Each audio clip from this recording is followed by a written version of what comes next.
Centralizing, buying time, killing people next in line. Lower classes, social slime, they don't matter. Genocide, sick from water, sick from air. Making money, they don't care. Caesar shit, force of air. Fuck them back, it's only fun. They bomb, they shoot, they kill, they massacre, rape, they burn the kids. No one thinks countries lie to your face, fight and die. Cause God forgives.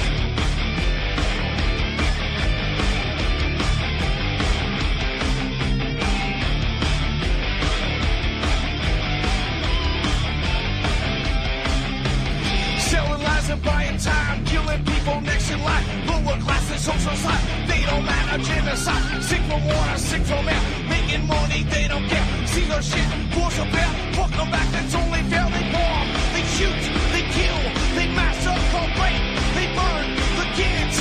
No one thinks countries lie to your face, fight and die. Cause God forgives. Yeah. Coming back around again.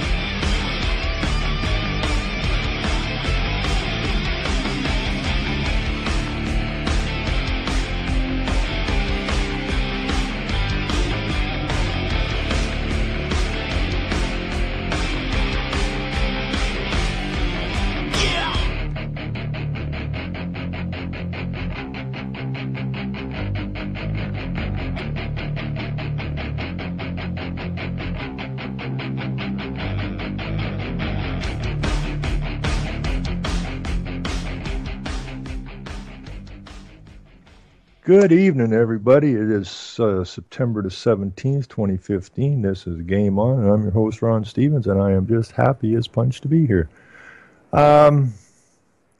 Anyways, I'm a firm believer that everything always happens for a reason. And I've been beat on, ground on, jailed, and screwed with for so many years now. It's getting to be a blur. But I do believe it's all for a reason.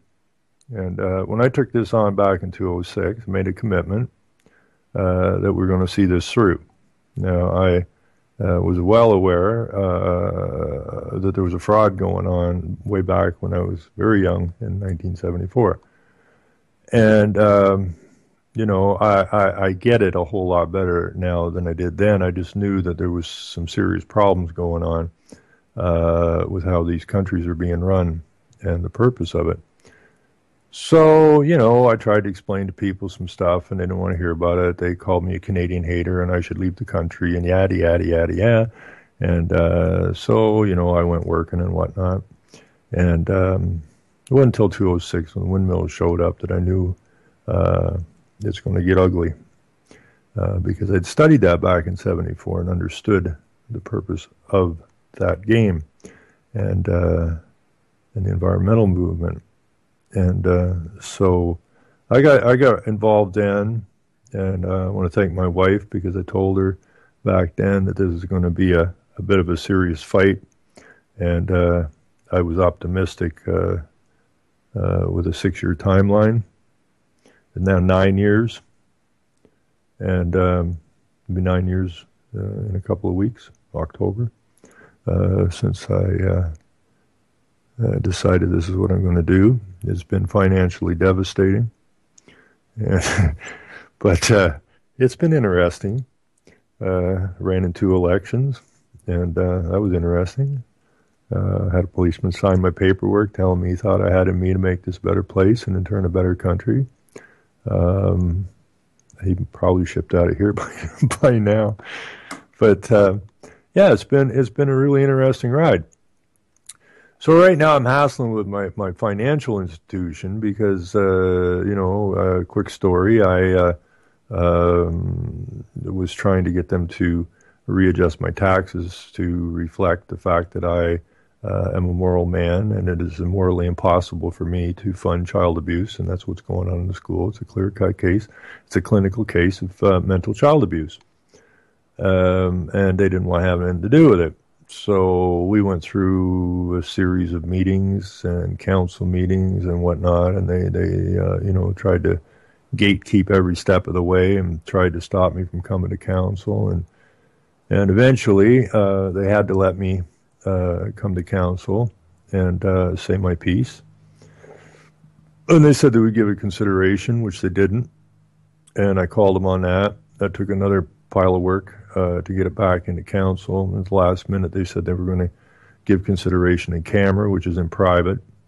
And I fought that, and they said they have some kind of clause somewhere in their corporate rule book that allows them to do that. So when they were done, they said, we've given a consideration, which I have no idea what they did.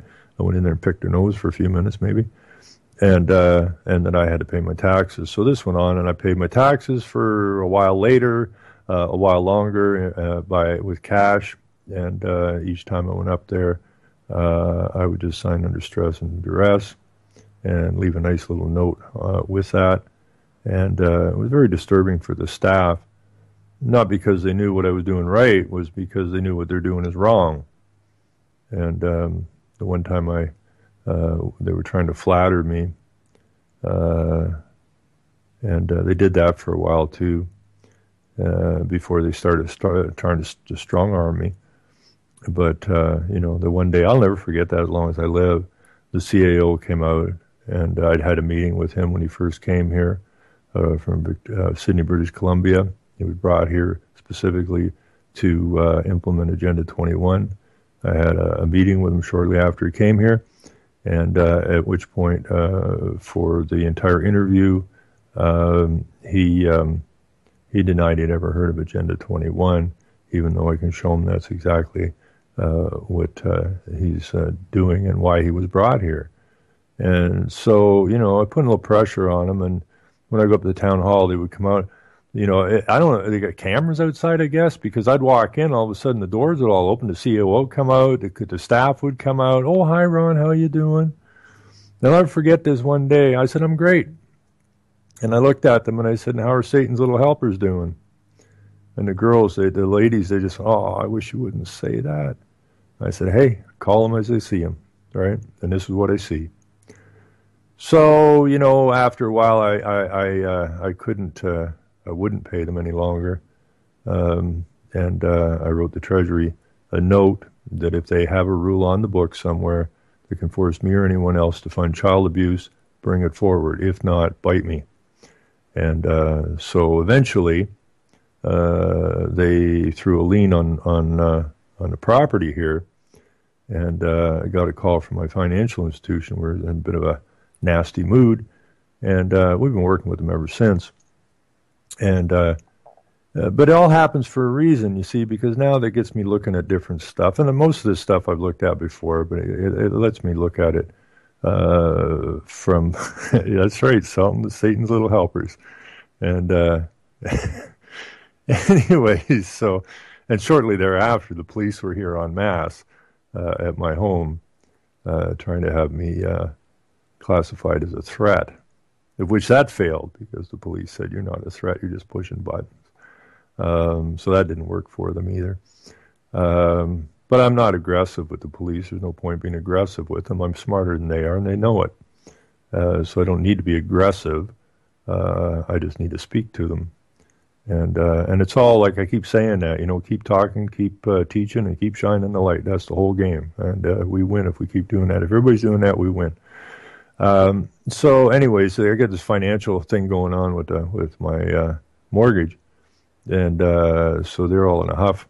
And so that leads me to phoning up, Minister of Finance offices. And it's been kind of comical here last week because, my question to the municipality was that, like, who owns the land this house is sitting on? I asked you about the property. I asked you who owns the land this house is sitting on. Well, I haven't got a response. So you hit a nerve when they go quiet. And the Ministry of Finance, their office, who owns the land. And I'm talking to their law staff. And they're running this like bunnies, man. They can't deal with this stuff. So I got a call from the land registry, from the Minister of Finance. And he agrees. This is the beautiful part. He agrees that what's going on in the school is a clear-cut case of child abuse. And so I mentioned that to my financial institution today to go check this stuff out. go look at the title because there's some stuff on the title that ought not to be there. So yesterday, I've been asking who owns the land this house has been sitting on for a long, long time. And I can't get anybody to answer a simple question because they can't, because then they expose the fraud. And so yesterday, I ended up talking to the head commission or whatever board of that oversees all other real estate boards in the province. So these are head boys. I got this Glenn on the phone, and he's a supervisor there or something. We talked for a while, and I'm going, Glenn, what I'm trying to figure out, I already know, but Glenn doesn't know I know, is who owns the property this house is sitting on, because you're in charge of all the realtors. Now, the realtor, if you drive down the street, you say house for sale. Now, if somebody has a house for sale, and I see it, maybe my wife can see it, and so that's a nice house. We go look at it, phone up a realtor. Can you come and show us the house? Absolutely. So this house is for sale. Yes, it is. And can we go through the house? Sure. Oh, that looks nice. And can we look around the yard? Yeah. Oh, that's a nice yard. Yeah. Okay. Well, let's negotiate a price and we'll put an offer on it. And so this is a normal process people go through. And when the people come to look at the house and the yard, they figure that's what they're buying. Nobody's telling them any different. It says house for sale. So the house is sitting on a chunk of land. So the purchaser, with the price of property today, people are going, well, okay, I own all this because I'm paying a ridiculous amount of money, a ridiculous amount of interest over a ridiculous number of years. So this must be mine when we buy it. So nowhere do they ever disclose. And disclosure is a big part of contract. It's a huge part of contract. You must disclose. But there's no disclosure as to what you're actually buying. So in the time of Glenn, we went through this scenario that I just went over. And so I asked Glenn, I said, so who actually owns, and this is the head people who look after the entire real estate industry in this province. And I guarantee it's no different than where you live.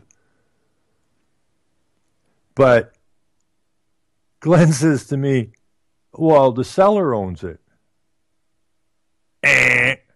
Not even close, Glenn. Not even frickin' close. What do you mean the seller owns it? The seller does not own the land the house is sitting on. Well, sure he does. And I go, no, he doesn't. The seller owns the property. Okay? The seller owns the property, and the property is an abstract concept. It's not even real. It's an abstract concept. Now, if there's a sign on there, it doesn't say abstract concept for sale. It says house for sale. Now, honesty would be abstract concept for sale, which is a bundle of rights to this, but you never own it.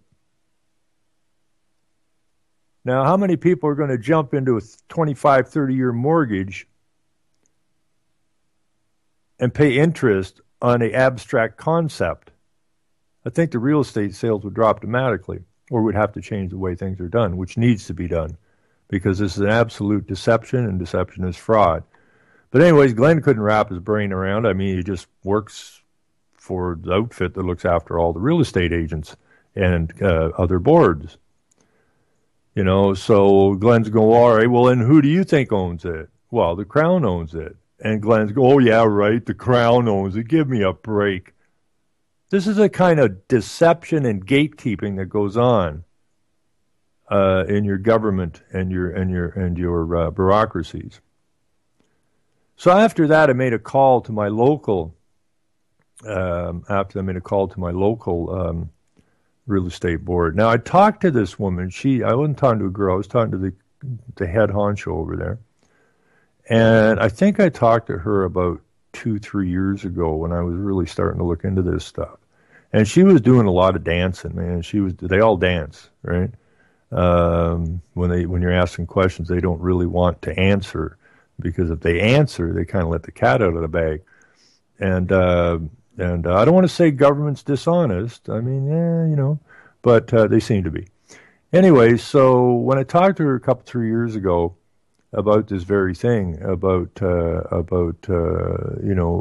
owning the land, she got really fidgety and said, "Well, I didn't sell any." Well, no, but you're in charge of the realtors that are out selling it. So we had a kind of a weird chat 3 years ago. So I called her yesterday. I don't know if she remembered me or not. I think she did. But we had just a wonderful conversation. It was just a great conversation. Nobody's running. Nobody's dancing. We just had a nice, easy conversation. And these are all recorded. No, Glenn's wasn't. I couldn't get through. I had a phone on the phone. I didn't get it recorded. But this other one is recorded. And so we had a really nice conversation. And, straight out of the gates, I said, I phoned Rico, and they're telling me they don't know who owns the land or that the seller owns the land. And she goes, the Crown owns the land. She just came right out with it. The Crown owns the land. And I said, thank you very much. This is good. Now, I can't get that out of anybody else that's above you, but thank you. So we had a nice chat about it, and it got really strange because, she says, like, what does it matter? Why do you even care? Well, I care because I'm thinking about, honesty maybe. Like you guys train and you're in charge of the realtors. Do the realtors know what they're doing? Were they told what they're doing? Because the buyer's never told what's going on. The realtor doesn't tell the buyer. The bank doesn't tell the buyer. The lawyer doesn't tell the buyer. And I mean, you can't deny that if a home buyer comes and sees a sign that says house for sale, walks through the house and walks around the yard, that's what they believe they're buying. When nothing can be further from the truth. And so she's saying, well, I highly doubt if half the realtors know what's going on. Get that, eh? I highly doubt if half the realtors know what's going on. So you have half that know what's going on and they know they're involved in a fraud, and the other half out there happily selling stuff that don't know they're involved in a fraud. This is brilliant. Absolutely brilliant. So anyways, going through all of this stuff, because the Crown owns all the land. And the Crown itself is a fiction. The Crown is an abstract concept. How does an abstract concept own all the land here? Well, they tie it to the Queen. The Queen doesn't own the land, but the Queen is the personification of the Crown. I mean, this just really reminds me of that scene out of the Holy Grail. King Arthur comes tripping across the land there, and they're going, "Who are you? I'm your king. Who the hell made you king?" It's just it's that bad. It's really that bad. If it wasn't so bad, it'd be really funny. So what you have is hardworking people struggling to buy a house, so they got a roof over their head and a yard, and everybody's feeding off of them. The municipality feeds off them with the taxes. So you're paying taxes. You don't pay land tax. Okay, people think they're paying land tax. You don't pay land tax because the allodial owner, the real owner, the actual owner, doesn't pay tax. So people think they're paying land tax. They're not paying land tax because there's no tax on the land. They're paying property taxes. So now, not only are they paying interest and mortgage payments on an abstract concept, they're paying taxes on an abstract concept. How stupid are we? How incredibly stupid are we? Apparently pretty stupid. There's an old saying, let no man deceive you. Well, geez, it seems like we're getting deceived left, right, and center here. And it's time we change that out. So, I was thinking what I'm going to do with the if this gets ugly with the financial institution. I'm one that works in good faith, and I've always worked in good faith. And we look back in time and things that I was involved in before with banks and government and whatnot, and it seems so difficult to deal with these people. And I always go at it from the reasonable man point of view and the moral point of view, that regardless of what the problem is, we should be able to work out an equitable solution for both sides that both sides can live with. But, when I look back in the past when I was dealing with these and when I kind of messed up that bank a while back, what actually made me so frustrated to kick the door off the hinges? Well, the fact that they weren't working in good faith. And I couldn't understand why they wouldn't work in good faith. I mean, the solutions were extremely simple, and both parties could have easily lived with the solutions, but they wouldn't allow the solution. And I didn't understand why these people were like this. Well, now I know. Okay? Legal is amoral. So you're not going to come to any kind of a reasonable solution with these people once they make their mind up, because they don't know the difference between right and wrong. It makes no difference to them, which brings me to the other part here, which is that I was thinking today, okay, this amoral thing makes perfect sense. The state is amoral. It's a legal entity. It's amoral. And I couldn't figure out how a so-called leader of a country, I don't care who the politician was at the helm at the time. I don't care about that. Just, they wanted to go get, they want to go get Saddam. Now they're chasing one man for whatever reason, but they're chasing one man. And they slaughter like 1 million people. Now, what kind of a moral man? Could a moral man live with himself after that? I don't see that where that's possible. Would a moral man have done that? I can't see where that's possible. It wasn't until I discovered legal is amoral that I understood how these people could do what they do. And we got to get away from that. We have to get back to the moral code. And the only way, so that got me looking at constitutions. I was looking at Constitution, took a quick look at the preamble for the Canadian Constitution, and I think they're all basically pretty much kind of the same. And what it says here, the preamble to the Canadian Charter of Rights and Freedoms. And it says, whereas Canada is founded upon principles. Now, if you look up principles, that's pretty telling as well. And principles really is kind of important as well, I suppose.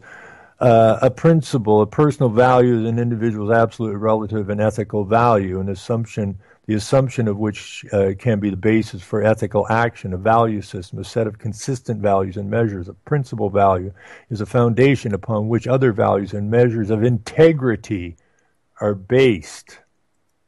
So whereas Canada is founded on those principles that recognize the supremacy of God and the rule of law. Now, it's all about deception.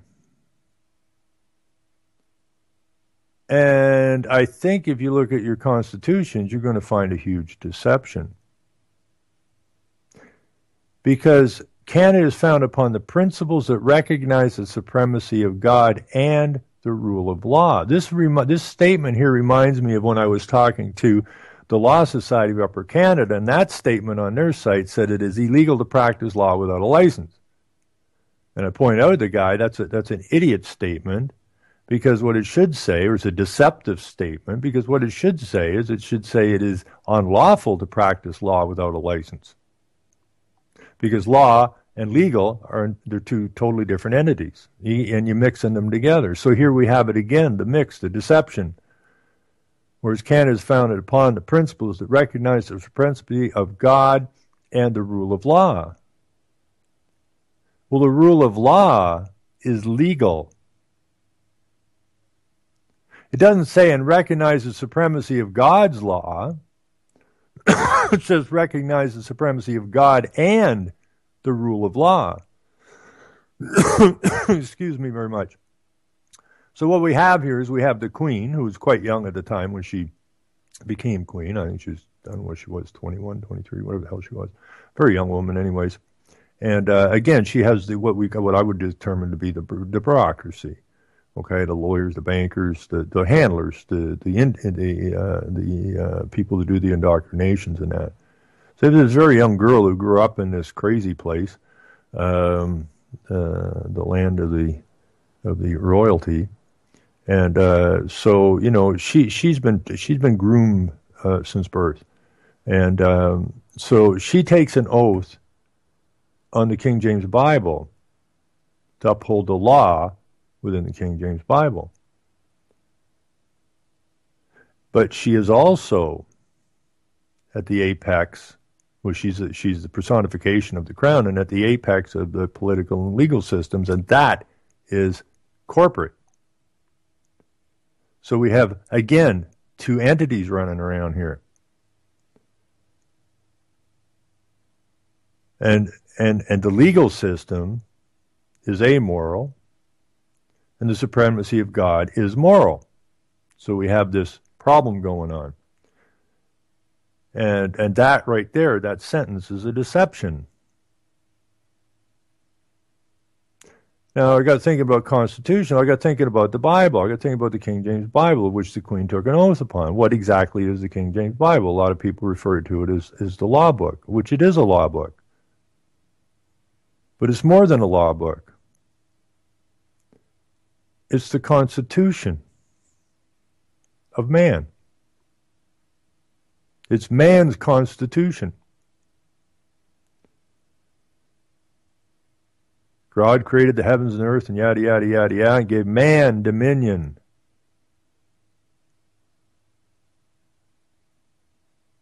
Do not add to or take away from my word. The word of God is law. That's the constitution of man. So what are these other constitutions?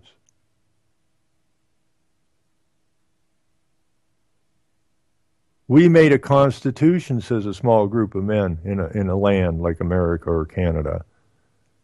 We have this constitution. And we put our hand on the Bible. This is another deception. We put our hand on the Bible, which is man's constitution, and take to uphold the Constitution we wrote.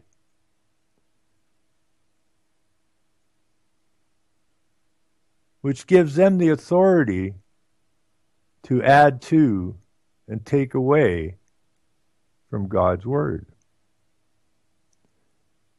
And put you into a legal system, which turns you into cattle, chattel, slaves. So, you know, I all this thing about the American Constitution, I get it, I understand it. You know, it's based on the same thing. It's based on the supremacy of God. Well, if we got the supremacy of God, and God gave us a law, and God gave man his Constitution, and what the hell's this other constitution about?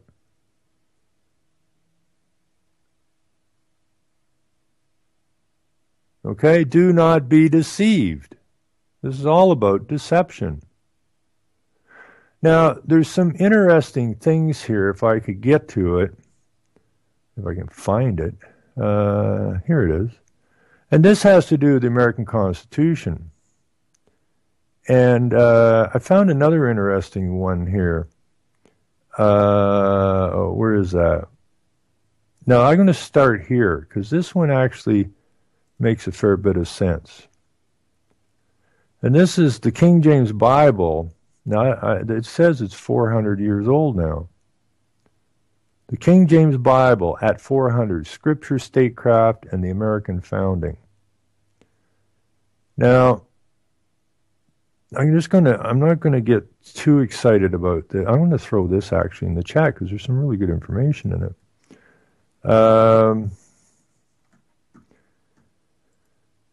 I've said forever, well, not forever, but for a long, long time that, we got to come to the, well, for once I disagree with Ron on this topic. Okay, spit it out. What's the disagreement? Because we're just going to run through on this thing. And if you disagree with me, that's fantastic. Okay? Because if I'm wrong in what I'm saying, then my thing has always been, for as long as I can remember, if I'm wrong on something and you can show me where I'm wrong, I won't fight you on it. Okay? I won't fight you on it. I'll thank you for it. Okay? That's how I operate. No, we're not talking about religion. We're not talking about religion at all. This has nothing to do with religion. Okay? Religion is just another thing that was made up by man to enslave man. That's all religion is. Okay? I'm talking about the fundamental understanding of what our law is and where it came from. Okay? And anyways, just jump back here with me for a second. Where did that get to now? Okay. This is interesting. And I don't know anything about the Puritans, okay? I don't know anything about the Puritans. I'm just going to go through this stuff. Because what I'm trying to point out is that constitutions that were given to us are legal state constitutions.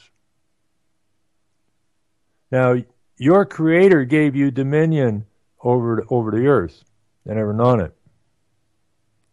What the constitutions do is take away your God-given rights from you. Okay? And they may not have done it immediately, but if you look around now and see how badly your God-given rights have been bastardized, there's no semblance of that constitution that he gave man left.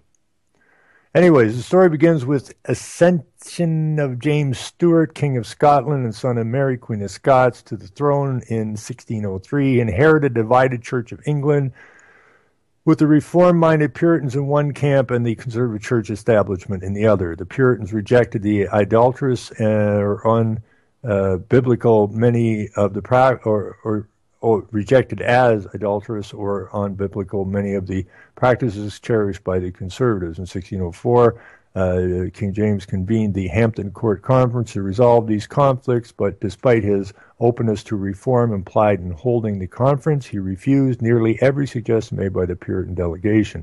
The problem, this is interesting, the problem was that King James associated the Puritans with the Church of Scotland.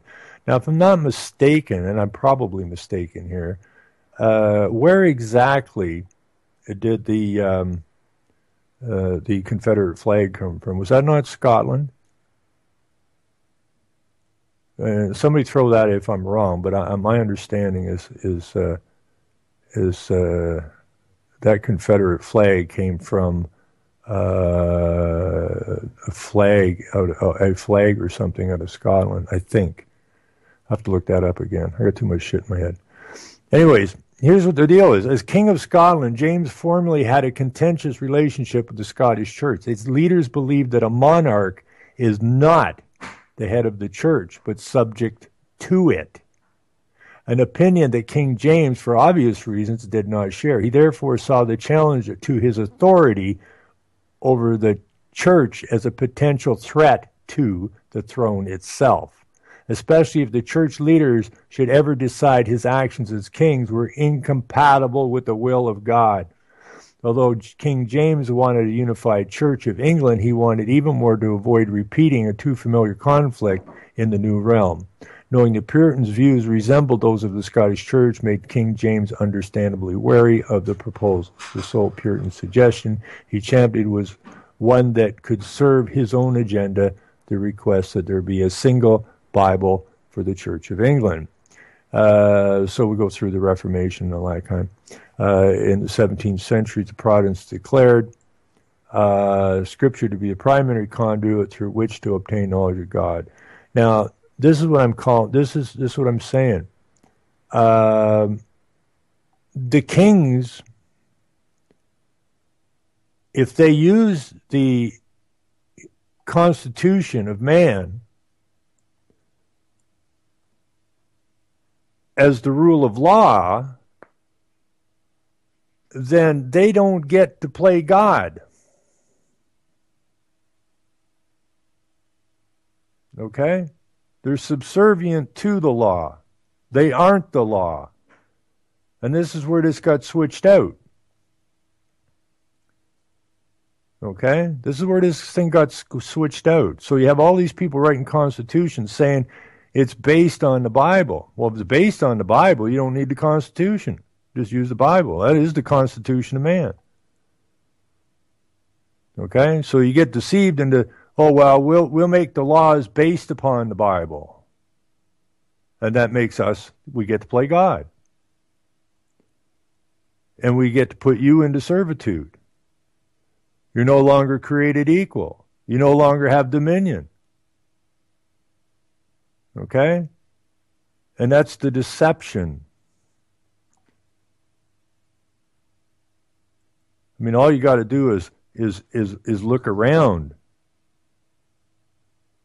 And it's written everywhere. You've been deceived. Now, there's an interesting thing here also that I want to read. Where'd that go? That I want to read here. And it has to do with the American Constitution. Where is that? Bear with me for a second here. That's United Kingdom. Is this the one I'm looking for? Yes, this is the one I'm looking for. And there's some quotes in here that I find kind of interesting. You see, what I'm going to end up doing here is if this gets ugly, and I don't want to, I'm a pretty easy guy to get along with, really, until you get pushing at me the wrong way. But I know how to dig in. And so I'm gonna play with my financial institution for a while and get some clarification on some stuff and some explanations on things about did you bring anything to the table, yada yada yada, and why was I not informed? Oh, before I go any further, just to back up for 1 second on this real estate nonsense. When I was talking to the lady yesterday at the local real estate association branch, I said, but you have to give disclosure. If I'm selling a house, I have to disclose any problems on that house. Any safety hazards in the yard, I have to disclose that. Or I'm liable. The lady from the real estate board says, yes, but we're not required to give disclosure. Because if they were, they would take the lid off the fraud box. So it was legislated in the Realtors Act or whatever it is, so that the realtors don't have to disclose anything. And that way they can keep a lid on the fraud. You know, how would you like to pay a mortgage and live in this house, which is sitting on the Queen's land, and pay her bank a 25-year mortgage plus taxes? Are you up for that, folks? I think you would see a little bit change out in the real estate industry here. Anyways, there's a bunch of stuff in here. Let's see. What time is it? I got time here. I'm going to read a bit of this. A long time ago, the story goes, a tiny group of people were being held in bondage. The tyranny of the day was great and their burdens were heavy.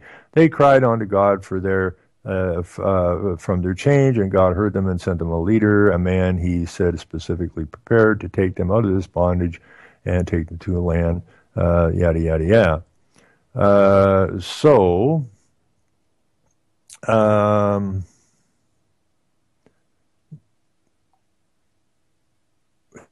It was the King James Bible that accompanied the Puritan leader John Winthrop, and I don't know who these people are. I don't even know what a Puritan is really. Okay? All I'm dealing with is this as the Constitution of Man. That's it. Okay? And 700 settlers who came to the New World in 1630, it was the King James Bible that was used to establish the first churches in America. It was the King James Bible that was used to establish the first civil governments in the colonies. It was the King James Bible that led those brave patriots in the rebellion against the tyranny of King George. It was the King James Bible that was the basis of our great law, the Constitution of the United States. It was the King James Bible that our first president, George Washington, laid his hand upon to swear an oath to preserve and protect the Constitution. It was open to Deuteronomy 28. Okay, and Deuteronomy 28 basically says, do not add to or take away from my word, which is the law. Okay? That's what it says. It was the King James Bible that used to be taught in our public schools. It was the King James Bible that literally millions of Americans learned how to read and write with it. It was the King James Bible that was the centerpiece of the common American home for hundreds of years. It is still the King James Bible that succeeding presidents lay their hand upon to swear the same oath. It is the King James Bible that many of our citizens have sworn upon to tell the truth, whole truth, and nothing but the truth. It is the King James Bible that is distributed by millions every year, free of charge to military personnel, chaplains, prisons, hospitals, nursing homes, hotels, motels, yada, yada, yada, yada, schools. Now, for some reason, the King James Bible is not good enough anymore. Now, I've been saying for a very bunch long years that two things have to fall. Okay? Your forefathers left their homelands to get out from underneath the tyranny that they were living under. Period. They had no other reason to leave. Okay? And this was the new world. Okay? This was to be the bastion of freedom. This was to be different than the old world. It was not to be a tyrannous situation. Well, that's what it's turned into. And the problem is there's no new world to go to. Okay? So we basically got our backs up against the wall now. Because there's nowhere to go to. Now, why did they take the James... You know, I always said the Constitution has to fall. It's been completely destroyed and shredded. I think it was Bush called a damn piece of paper standing in our way, and the King James Bible is being taken out of everywhere. Okay, up here the municipal hall can't even do a pre-council prayer that they used to do. It's out of the schools, it's out of the legislatures, it's even out of the jails up here. When Farmer George was jailed unlawfully, and he asked for a Bible, they gave him a Quran. Or they didn't give him a Quran, they told him they didn't have any Bibles, but they could get him a Quran if he wanted to. Okay? Our societies were built from the ground up on the King James Bible and the law of the King James Bible.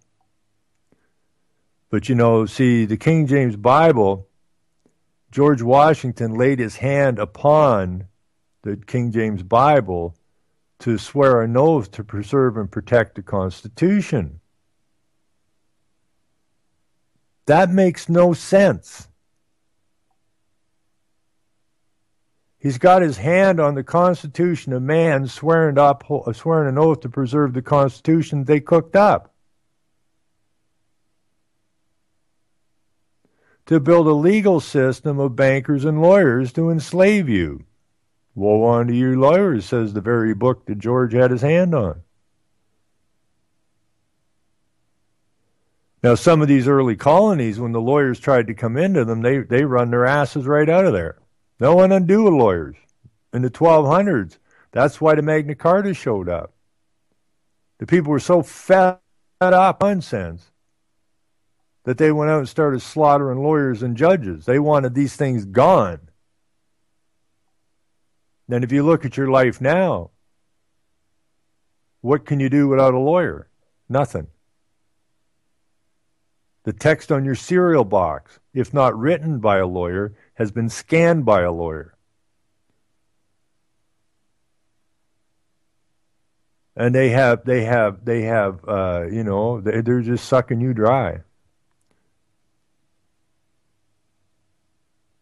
So you can't fix these constitutions, but you can bring the real Constitution up front. And that Constitution has such a history to it that you can't blow it off. So I'm not talking about religion. I hate religion with a passion. I hate what religion stands for, just like I hate what politics stands for. Okay? Because both of them are coercive, both of them intimidate, both of them deceive. So, put the politics and put the religion in the same box or the same bag and put a rock in it and throw it in the river and get rid of it once and for all. No, I'm not talking about religion. I'm talking about your Constitution, your real Constitution. And if we can't bring ourselves to accept the Constitution, I mean, what did our constitutions, man-made constitutions, do? They took the man away and replaced it.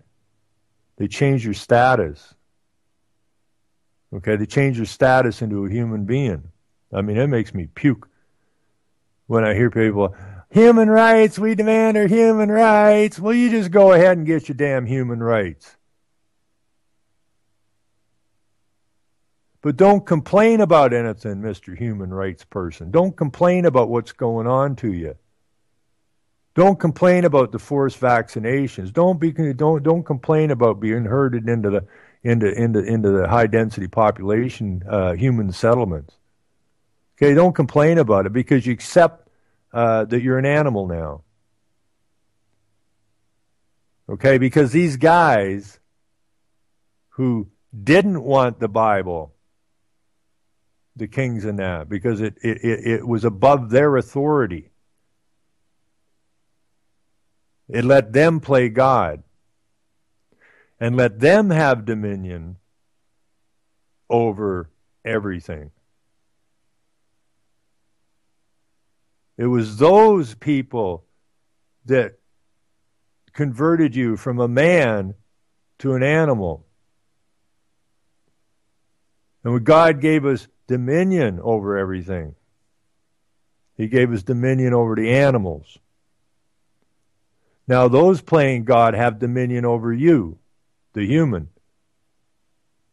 And they can do whatever the hell they want with you. And they're doing it. And you got no right to complain about it. None whatsoever. Absolutely none. Because you're not men anymore. You've allowed yourself to be converted into legal persons. What does the Constitution of Man say? Have no respect for persons. But yet we've been converted to persons. We've been converted to animals. So we threw out the Constitution that gave us dominion and gave us freedom. We chucked it. And we replaced it with man-made constitutions, which were specifically designed to deceive and entrap you. Now, I know a lot of people probably don't like what I'm saying here today, but trust me, that's the way it is. That's exactly the way it is.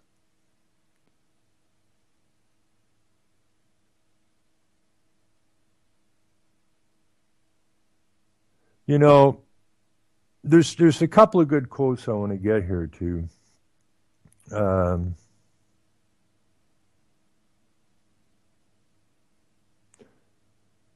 Now, I don't know who this is. This is the Lord Chief Justice of the King's Bench in 1609. I think this is it. Or no, Hugo. Okay. Let's see where I'm at here. Yeah. Okay. There is no book like the Bible for excellent wisdom and use. I was looking here, Sir Isaac Newton. We account the scriptures of God to be the most sublime philosophy. I find more sure marks of authenticity in the Bible than any profane history whatsoever, worshiping God and the Lamb in the temple, God for his benefaction in creating all things, and the Lamb for his benefaction in redeeming us with his blood. But though through the system of revealed truth with it, which this book contains, is like the universal concealed from common observation, yet the labors of centuries have established its divine origin and developed it all in all its order and beauty, the great plan of human restoration. Newton was a thing of the Old Testament, a student of the Old Testament. But I'm looking for, well, here's a quote from George Washington. It is impossible to rightly govern the world without God in the Bible. But that's what they're doing. That's what kills me. It's impossible to rightly govern the world without God in the Bible, but that's exactly what they're doing.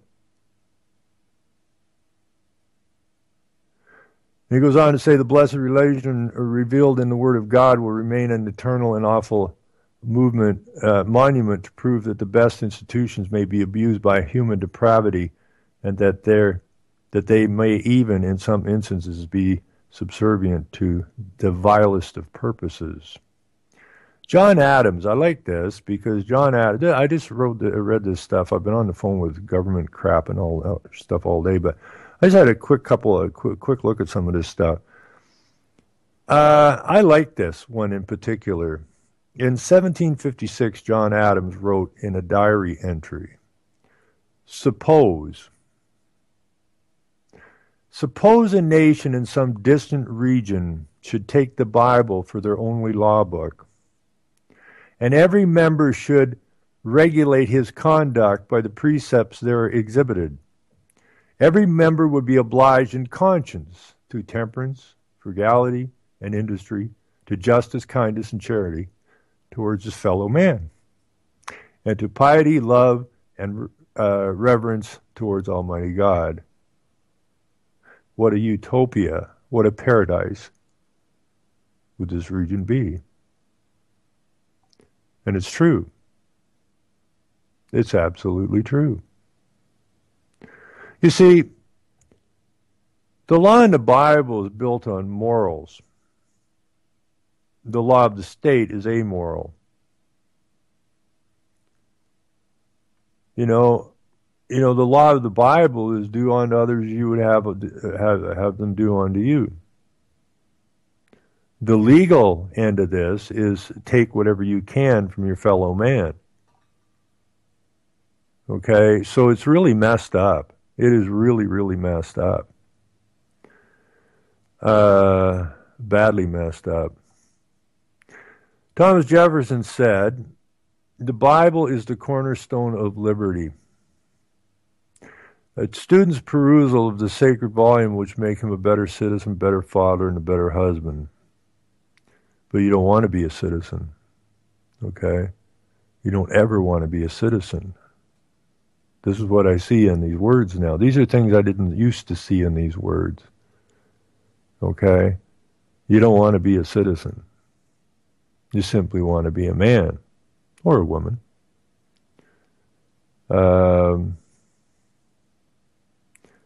So, your entire legal system is a sham. It was created to deceive, and it has done a wonderful job of the deception. I mean, Canada is the second largest landmass on the planet, with the lowest or second lowest. I'm not sure if Australia is a little bit lower than ours as far as people per square acre. But they're really close together. Second largest landmass in the country, more resources and more usable resources than anywhere on the planet, more fresh water on the planet than anywhere, and all of it is owned by a concept, an abstract concept owns this. I mean, make some sense out of that. It makes no sense. And if I got 1 second left, because I know Vincent's in here, I want to go back to, I was thinking about this today, about the Bundy Ranch. And remember, that Constitution, the real Constitution, the Constitution of man, is from a moral standpoint. And when I look at the Bundy Ranch, again, I'm sure the vast majority of the people that went up there would consider themselves Christians. And they went there to face the feds.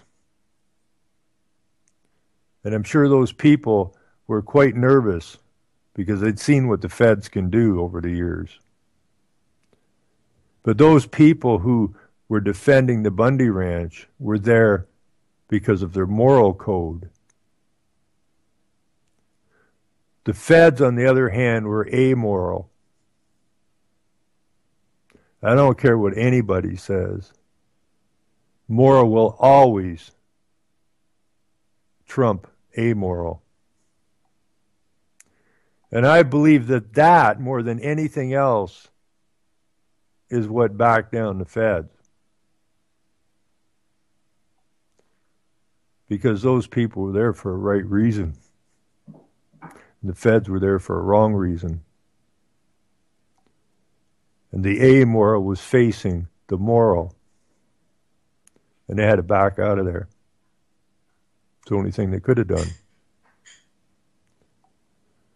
Now we're going to win this or we're going to lose it. We lose it. It's not the amoral side that it's not their fault. It's our fault. It is absolutely our fault. Anything negative that happens to us from here on in is our fault. We know what's going on. We know right from wrong. And are we going to stand our moral ground? Or we're going to cower like a bunch of whooped dogs?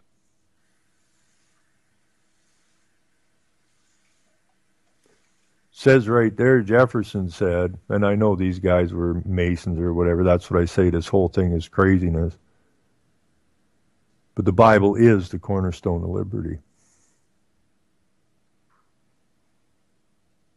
Simply because it's from a moral standpoint. And that's what it's all about. So I'm finding this whole thing extremely interesting as we go through it.